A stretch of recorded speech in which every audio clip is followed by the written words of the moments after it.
The year is 1776, and with the signing of the Declaration of Independence, a new country has just been brought into the world. Ever since the United States of America became a nation of its own, it has been known as the land of opportunity. People would immigrate from a cornucopia of faraway countries in order to escape oppression, start families, or to obtain success with their very own businesses, goals that would later become known as the American Dream. In addition to drawing many to its soil with dreams of success, this nation has also now become one of the world's biggest superpowers, producing countless citizens that would go on to achieve great things. These unique people have made advances in the sciences, literature, mathematics, and government, among many other areas. These people, these inspirations, lead us to one very important question. What does it truly mean to be an American? To find the answer, one only has to look back on some of the great minds that have come from the land of the free and the home of the brave. Benjamin Franklin was one of the most influential people in American history. First of all, he was one of our founding fathers. His ideas are what America is based on.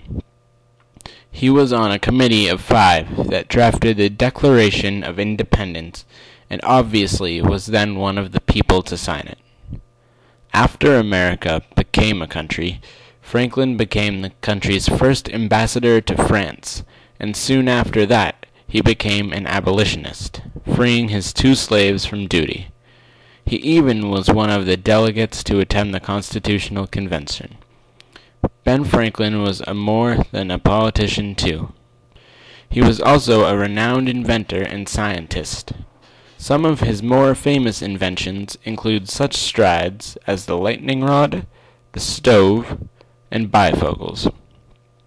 Possibly one of his most famous experiments was the kite and key experiment, which revealed much information about electricity. One also may say that Ben Franklin was a man of firsts. He established America's first circulating library, hospital, police department, fire department, and even drew the first cartoon to be published in an American newspaper. Take a listen to the following song, which perfectly fits a Renaissance man such as Ben Franklin.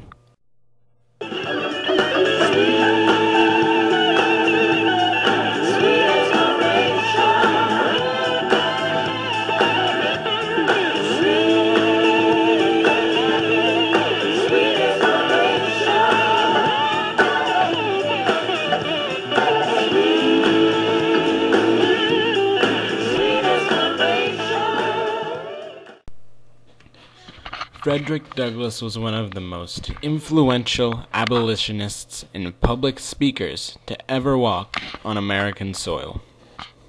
Douglass was born an American slave in 1818, but finally escaped slavery at the age of 20 in 1838 with the help of the woman who would soon become his wife. Once escaped, Douglass became a leader in the abolitionist movement, using his great skills in oration and writing to gain support. He was the symbol that many people needed to see as a counterexample to the words of slavery supporters, shattering the image of all slaves being uneducated and illiterate. In fact, many Northerners found it difficult to believe that someone so good at public speaking was once a slave. Douglass published several well-known autobiographies that described his life as a slave and his quest for freedom. Even after the end of the Civil War, Douglass continued to be a prominent activist for various causes in the United States. He was an active supporter of the women's suffrage movement, and following the Civil War, he worked to provide better quality rights for freedmen. Douglass held several public offices and believed in the liberty to all saying that was in the Declaration of Independence. His mentality can be seen through the following excerpt of Get Up, Stand Up by Bob Marley. Get up, stand up for your right. Get up for your right. Get up for your right. Get up, stand up. Don't give up the fight.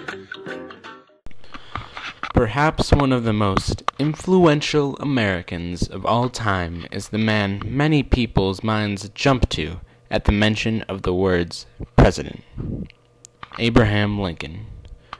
Despite 2 failed attempts at a Senate seat, Lincoln served as the 16th President of the United States for 1 full term and a second that was cut short when he was assassinated by John Wilkes Booth. While Lincoln is now well respected, during his political office occupancy, he was not very popular among any political faction in particular. The radical Republicans thought that the South should be punished more, while the Democrats wished to come up with a better compromise, forcing Lincoln to be the middleman. However, our 16th president did many great things. An advocate for civil rights, he issued the Emancipation Proclamation, as well as worked to pass the 13th Amendment to the Constitution, putting a stop to slavery. Lincoln also successfully led the nation through the Civil War, one of the darkest struggles in U.S. history. At the center of his morals and actions during this time of hardship was keeping the country united. Lincoln would never say that the Confederate States of America were a separate nation of the U.S., insisting that the states that seceded never truly separated. Lincoln's views on how the country should operate are clearly seen in the following audio clip.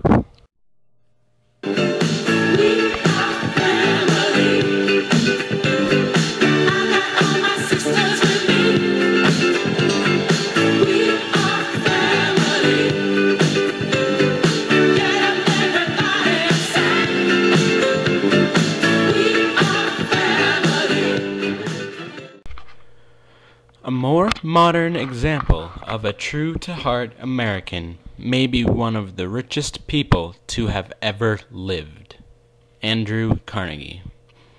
Carnegie was a Scottish-American immigrant who moved to the United States in the 1800s. He worked at many low-paying jobs until he saw an opportunity to invest in the steel industry in Pittsburgh, Pennsylvania.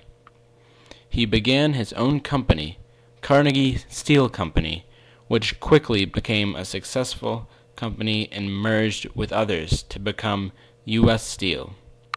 Due to monopolizing the steel industry as he did, Carnegie grossed what would now be almost $300 billion. This man is the perfect example of the classic American dream of rags to riches. He also used a great deal of his money for philanthropy, rather than leaving its bulk to his descendants. Carnegie underwent many projects to improve the lives of others, especially in the fields of education. He funded the construction of many schools and universities throughout the United States and the United Kingdom. In fact, one of his special interests was the construction of libraries, funding thousands of them across America. One of the richest men in history, steel tycoon Andrew Carnegie, was one of the country's first capitalists. His accomplishments can be seen in the following audio clip. If you ever get annoyed with me, I'm self-employed. I love to work at nothing all day, and I've been taking care of business every day. Taking care of business every way. I've been taking care of business. It's all mine. Taking care of business and working overtime. After looking back on all of these people, how can one come to a conclusion on what it truly means to be an American? Actually, it turns out to be any number of things. Maybe an American sports the unique innovation that Ben Franklin possessed. Perhaps someone has no fear for speaking and standing up for what they believe in, much like Frederick Douglass. Abe Lincoln could be their mentor, as they could have a specific talent in mediating their peers. Maybe it's as simple, though, as having a strong ambition and determination, much like Andrew Carnegie.